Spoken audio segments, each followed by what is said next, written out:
அன்பியும் YouTube இல்லந்தோறும் இறைசாட்சி உள்ளந்தோறும் மகிழ்ச்சி. ஏப்ரல் முதல் ஜூலை வரை திருத்தந்தையின் திருவழிபாட்டு நிகழ்வுகள். திருத்தந்தையின் திருவழிபாட்டு கொண்டாட்டங்களின் தலைவர் வெளியிட்டுள்ள இந்த கால அட்டவணையில் திருத்தந்தையின் அனைத்துலக பயணங்கள், குருத்துவ திருநிலைப்பாடுகள் மற்றும் திரு அவையின் முக்கிய பெருவிழாக்கள் குறித்த தகவல்கள் இடம்பெற்றுள்ளன. 2026 ஆண்டு ஏப்ரல் முதல் ஜூலை வரையிலான திருத்தந்தை 14ஆம் லியோ அவர்களின் தலைமையில் நிகழவிருக்கும் திருவழிபாட்டு விழாக்களுக்கான கால அட்டவணையை வெளியிட்டுள்ளது. திருத்தந்தையின் திருவழிபாட்டு கொண்டாட்டங்களின் தலைமை.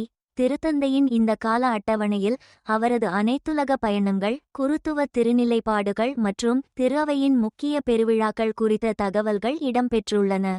முதலாவதாக ஏப்ரல் 13 முதல் 23 வரை ஆப்பிரிக்க நாடுகளுக்கு 10 நாட்கள் திருத்தந்தை திருத்தூது பயணம் மேற்கொள்கிறார்.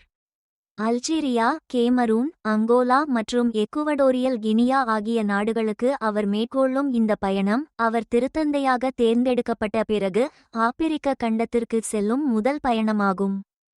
இந்த திருத்தூது பயணத்திற்கு பிறகு மீண்டும் உரோமைக்கு திரும்பும் திருத்தந்தை ஏப்ரல் 26 ஞாயிறன்று புனித பேதுரு பெருங்கோவிலில் 8 பேருக்கு குருத்துவ திருநிலைப்பாட்டினை வழங்கவுள்ளார்.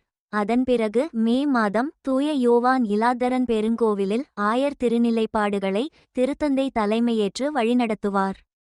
திருத்தந்தையாக பொறுப்பேற்றதன் முதலாம் ஆண்டு நிறைவை குறிக்கும் வகையில் இத்தாலி நாட்டின் நேபிள்ஸ் நகரில் அமைந்துள்ள பொம்பெய் மாநகரில் உள்ள அன்னை மரியாள் திருத்தலத்திற்கு திருப்பயணம் மேற்கொள்வார்.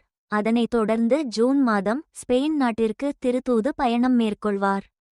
இப்பயணத்தின் ஒரு பகுதியாக மத்ரித் மற்றும் பார்செலோனா ஆகிய நகரங்களுக்கு செல்லும் திருத்தந்தை அங்குள்ள திருக்குடும்ப பேராலயத்தின் புதிய கோபுரத்தை திறந்து வைப்பார். அதன் பின்னர் இத்தாலியிலுள்ள பாவியா நகரத்திற்கு செல்லும் திருத்தந்தை பிறகு உரோமை நகரில் புனிதர்கள் பேதுரு மற்றும் பவுலின் பெருவிழாவை கொண்டாடுவார். இறுதியாக ஜூலை 4 சனிக்கிழமையன்று இத்தாலியின் மத்திய தரைக்கடலில் அமைந்துள்ள லம்பேதூசா தீவில் பங்கு சந்திப்பு ஒன்றை மேற்கொள்வார். ஐரோப்பாவிற்குள் நுழையும் புலம்பெயர்ந்தோருக்கான ஒரு முக்கிய நுழைவாயிலாக கருதப்படும் இத்தீவில் திருப்பலி நிறைவேற்றுவதுடன் திருத்தந்தையின் இந்த பயணங்கள் நிறைவடைகின்றன. இந்த அன்பியம் யூடியூப் சேனலை நீங்கள் ஷேர் பண்ணுங்க, சப்ஸ்கிரைப் பண்ணுங்க, லைக் பண்ணுங்க. Wish you all the